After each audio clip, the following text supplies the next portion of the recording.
Well, we have a new 155-pound middleweight champion in Saul Canelo Alvarez. Now, to me, this was a good close fight. The judges, however, had it 117, 111, 119, 109, and 118, 110. Obviously, all for Canelo. So I thought it was a competitive fight, but obviously the judges and the commentators saw it as a complete blowout. So, like everyone, the first thing you notice when they stepped in the ring was Canelo is huge. I mean, there's a huge size differential. Canelo is a monster. He has to be at least 180, if not 190 pounds.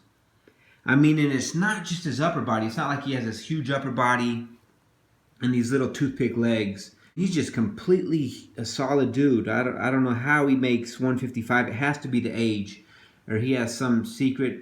I'm starting to think that I wonder if the Nevada State Athletic Commission even, on these huge fights, if they even weigh people. I mean, if Canelo comes in heavy, if they just say 155, he had to be 180 tonight. You know, the fight started just in the middle of the ring. Showed a lot of mutual respect. I had Canelo taking the early rounds, early first round, second round. Canelo obviously had the stronger, more powerful shots. The interesting thing was Canelo missed a lot throughout the whole fight, but the commentators didn't really make any mention of it. So anyway, most people probably saw the fight anyway. It was, I guess it was a blowout according to the judges. I thought it was definitely pay-per-view worthy, a good fight. A lot of respect to Cotto. He did well. Usually, with Cotto, from the opening round, he has so much scar tissue and his skin seems to be really delicate. He always looks banged up from the first round, but tonight, to me, he didn't look that bad.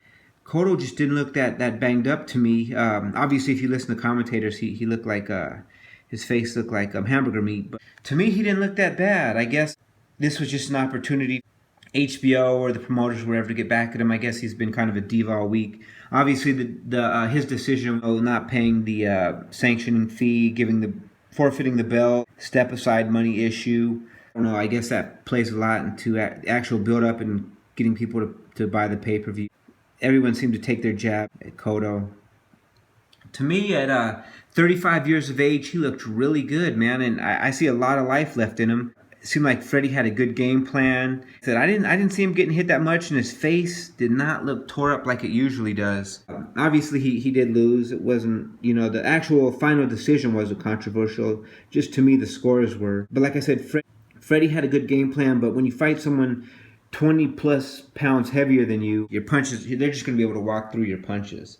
I mean, he was landing solid lefts. That hook was looking good, but it just had no effect on Canelo. Canelo's just too big, too strong. So on the other end, Canelo, he looked good. Like I said, I saw him missing a lot of shots. Many times he was actually hitting the ropes. He was missing so widely. But when he connected, it was doing a lot of damage to Canelo, his body anyway. But, Canelo, he's definitely a classy dude. He's 25 years old. I don't see him being able to make this weight much longer. And if he does make it, being able to recover on a day's notice. I mean, it's got to be so hard on the body putting on that much weight within 24 hours. But he's able to do it at 25 years of age. So congrats to him. Apparently, he has 15 days to sign on the dotted line with the WBC, saying he's going to fight Triple G. After the fight, he said he's ready to go right now. And I truly believe him, man. I don't think he's bullshitting. I think De La Hoya might be the biggest obstacle to overcome. I'm not sure if De La Hoya will allow it or they'll try and find a way to drain Triple G. And obviously, Canelo is very strong, and the weight isn't an issue. But no matter what, Canelo, from here on out, Canelo's always going to give up height and reach advantage, especially middleweight, super middleweight. He's always going to be the shorter guy. There's nothing he can do about that now. I think he's only, 5'6", 5'7". He's just a really thick dude, broad shoulders. So to me, it was a good fight. I can't wait to see if he actually signs up and fights Triple G. In the post-fight interview, he said he's ready to put the gloves on right now and fight him. And I believe him, man. Like they said, he fought Lara, which, didn't really, was something he didn't have to do. We'll see if he actually fights Triple G or if they try and push a rematch. Who knows what Oscar De La Hoya will do.